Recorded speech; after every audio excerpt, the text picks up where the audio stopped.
보수 성향 시민단체가 민주당 박범계 의원이 법무부 장관 시절 해외 출장비를 줄여서 허위 보고했다며 검찰에 고발했습니다. 자유대한호국단은 오늘 박 의원을 허위 공문서 작성과 행사 혐의로 서울중앙지방검찰청에 고발했습니다. 단체는 박 의원이 국민 세금으로 1억 원 넘는 출장비를 사용해놓고 4천만 원 가까이 축소 보고해서 국민을 속였다고 주장했습니다. 지난해 말 5명이 숨졌던 제2경인고속도로 방음터널 화재 사고와 관련해서 1심 법원이 관제실 근무자들만 인명피해에 대한 직접 책임을 진다고 판단했습니다. 처음으로 불이 시작된 화물차 운전기사의 업무상 과실치사상 혐의는 인정되지 않았는데 피해자의 유족들은 판결을 받아들일 수 없다며 강하게 반발했습니다. 김태원 기자입니다.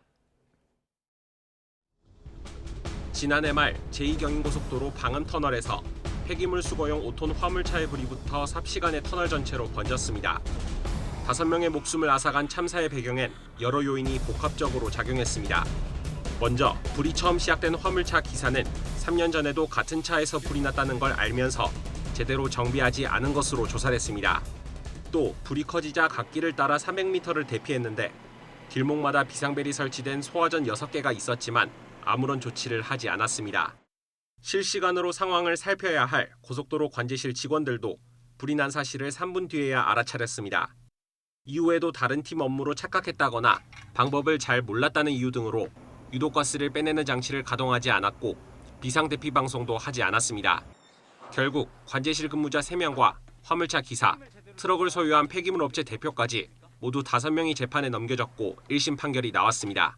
재판부는 사고를 감시하고 대처해 운전자의 생명을 지킬 의무를 소홀히 해 대형 참사를 발생시켰다며 관제실 직원들을 질타했습니다. 그러면서 책임자에게는 금고 2년의 실형을, 나머지 근무자 2명에게는 금고 1년 6개월의 집행유예 3년을 각각 선고했습니다. 하지만 화물차 기사가 불이 났을 때 적절히 조치하지 않아 사상자를 발생시켰다는 혐의는 무죄로 판단했습니다. 비상등을 켠 뒤 조수석 문을 열어 문제를 알렸고 소화기를 사용하거나 119에 전화하는 등 화재 진압에 필요한 조치를 다 했다는 겁니다. 차량을 불법 구조 변경한 부분만 인정해서 운전자와 업체 대표에게 나란히 징역 6개월의 집행유예 2년을 선고했습니다. 유가족들은 법원 판결을 받아들일 수 없다며 거세게 항의했습니다. 최초 원인자잖아요. 근데 그분한테는 그냥 소화기 좀 하고 119 신고는 기본이잖아요. 이건 누구나 당연히 해야 되는 건데. 근데 바로 제일 중요한 소화전을 사용하지 않고 이렇게 집행유예 나올 거라고는 상상도 못했습니다.